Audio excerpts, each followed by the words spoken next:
Welcome to this week's BTO talk. My name is Michael Alf. I'm calling from beautiful Lisbon in Portugal, and I work with companies and individuals to help them really embrace generative AI and get the benefits of it. And I'm here with my co-author, Markus. Hi, Michael. Thank you very much. Yes, Markus Kuiper here from Singapore. I'm a professor for marketing at the National University of Singapore and also the co-founder of Beyond the Obvious and the founder of the Global Leadership Foundry. I support leaders and people turning towards the generative AI age. Michael, there are some big news today, and we will have two things today to share with our visitors and guests. Audience, yeah. Number one, there is a lot of talk about ethics and compliance and governance. We have a breakthrough. And number two, I will show you a product which we then actually can review against the new governance. Michael, take us away. Absolutely, yeah. Thanks, Markus. So a big week for AI. And another big week, but this one actually is a fundamental kind of breakthrough, as you called it.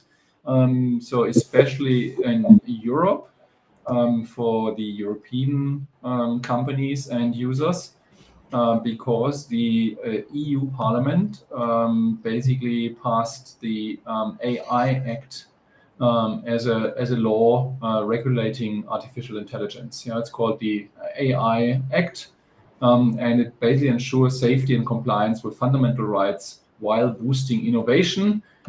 I would put a big question mark on boosting innovation in general terms, because obviously that's a regulation, so it's kind of limiting. It's constraining, which always comes with some challenges and some risks. In a nutshell, because we keep it short and to the point, and it's very new, it's similar to, if you remember, 2018 GDPR came out, or 19. It was okay. So what do we do now with GDPR?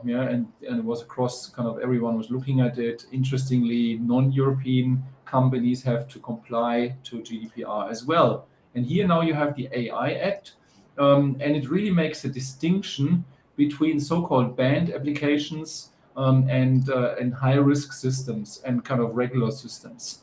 So this will be interesting to see. In general, when I look at it, a lot obviously makes sense, especially also coming from kind of a European morality and ethics standpoint. The flip side always is there are limitations, there are constraints, and there are likely areas which are kind of excluded or not allowed anymore, despite having kind of a positive, innovative element and effect.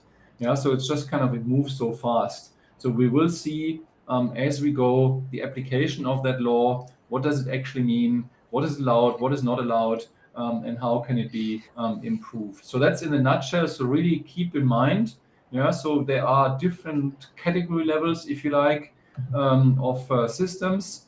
So the Act classifies basically according to risks, and you have the high risk, you have the general purpose, and this helps you to actually look what are the requirements for your application. So when you start an AI project, you now actually have a reference point where you can go in and say, okay, so in which classification does that fit in, and what do I have to do? So kind of risk assessments and regulations and documentation, all these things are coming into play. So that's the AI Act of Europe.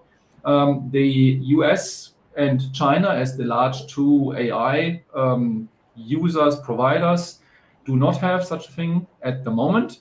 That obviously gives them some advantage and some disadvantage in terms of kind of how you deal with the company. So that's in a nutshell. Over to you, Markus. Your thoughts.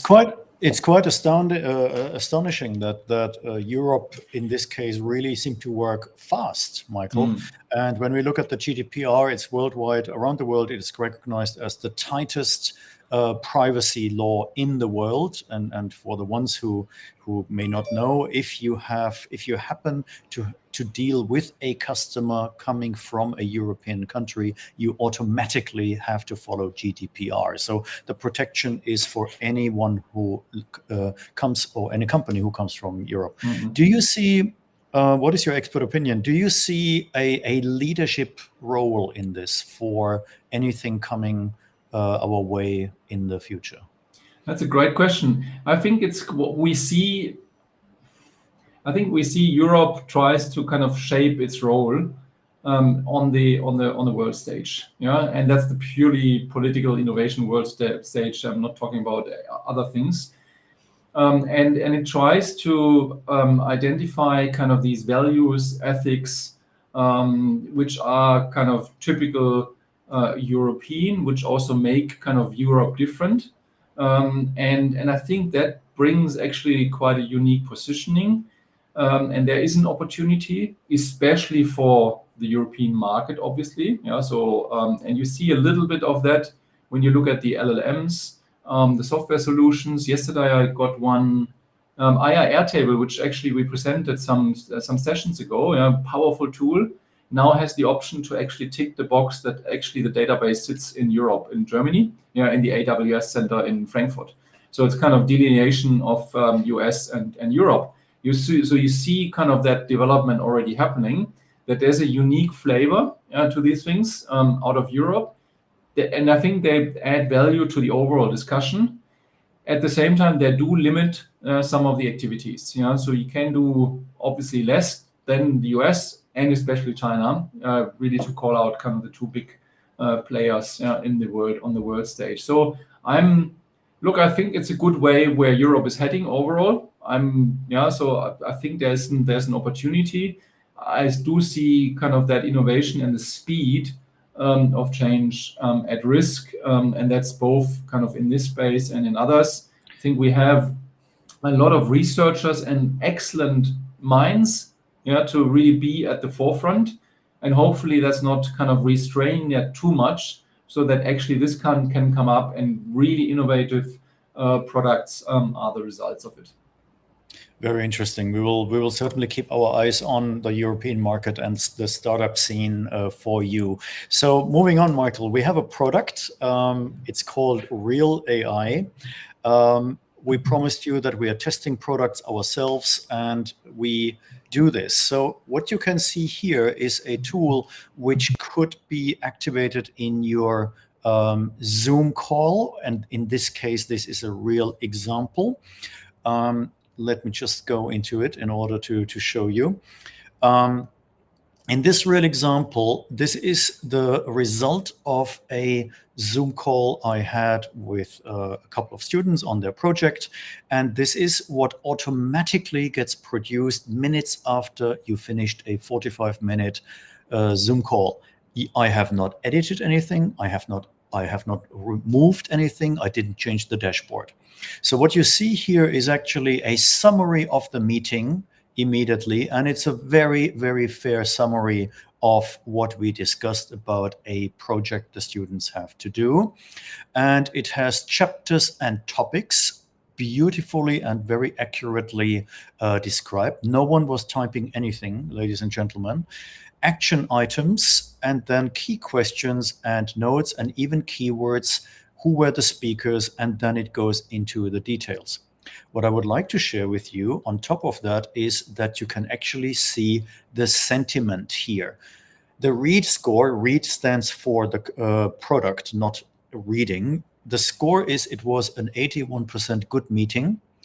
We had an 87 engagement score, and we had a 76 sentiment score. And that is where it gets really interesting. But before I go there, you see here on the right that it automatically produced a video of the Zoom meeting, a trailer of 1 minute, the highlights, and the entire meeting. And it did this whilst you were recording the Zoom meeting. How much time did I invest in this? 0 minutes. 0 minutes. This is what comes out.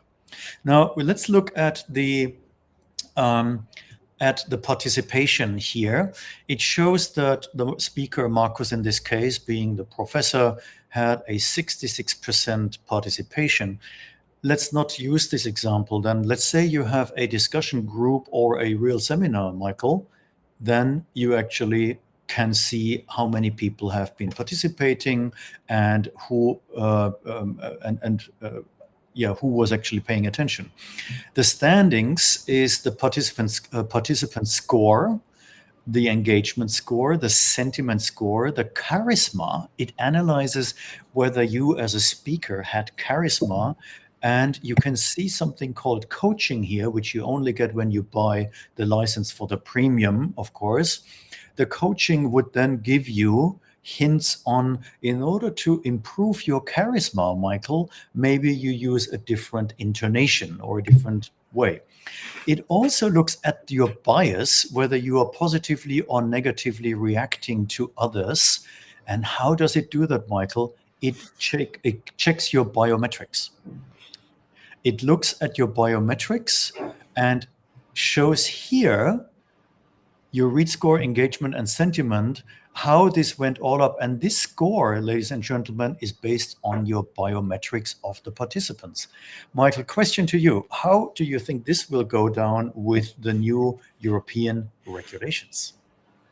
First of all, I must say it's impressive. Yeah, it's impressive to see the solutions coming up. Yeah, what they do, and it's interesting. It's kind of all these results. It's something you would like to have from a meeting, and now you have it, and suddenly you have the discussions. Are you okay? Is it okay that you have them? Yeah. Yeah, so this is really interesting, and you could then argue and have a look basically at the AI Act. For example, you have here banned applications, certain AI applications that threaten citizens' rights, including biometric categorization systems based on sensitive characteristics. Yeah.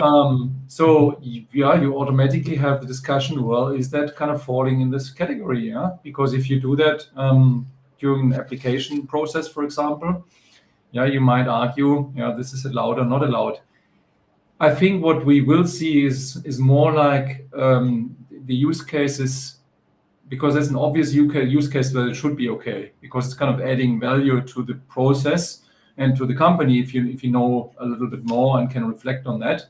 But it might fall into this forbidden category initially. So this means that the kind of lawmakers need to kind of adjust and update basically the law. But we will see a lot of those discussions happening. So therefore, this is an automatic slowdown for a lot of these AI applications in Europe. So no doubt about that. And obviously that is a challenge, because it slows down, if you like, kind of innovation, but in a context with a good intent. So you want to have solutions which kind of address kind of the values and ethics of our society. So it is an accelerating, interesting discussion, I would say. Absolutely. So with this, we come to the end of this week's live. We had the update on the European governance regulations, which are now formalized, and we showed you a product which makes your Zoom meetings or any video conferencing, turns it into a full-fledged studio report, including sentiments of the participant. How good is that? By the way, of course, everything I showed you, you can simply put on a clipboard and put into the usual minutes of meeting and report as well. But in the future, you wouldn't need that anymore. So, Michael, let's wrap it up. And we do have still our executive seminar. The first one is sold out. Bad news. Good news is we are opening up the next one. So if you are interested in getting Gen AI support and how to become Gen AI knowledgeable for your organization, just reach out to Michael and myself. Until then, have a wonderful day, and we see us next week again. Thank you. Bye.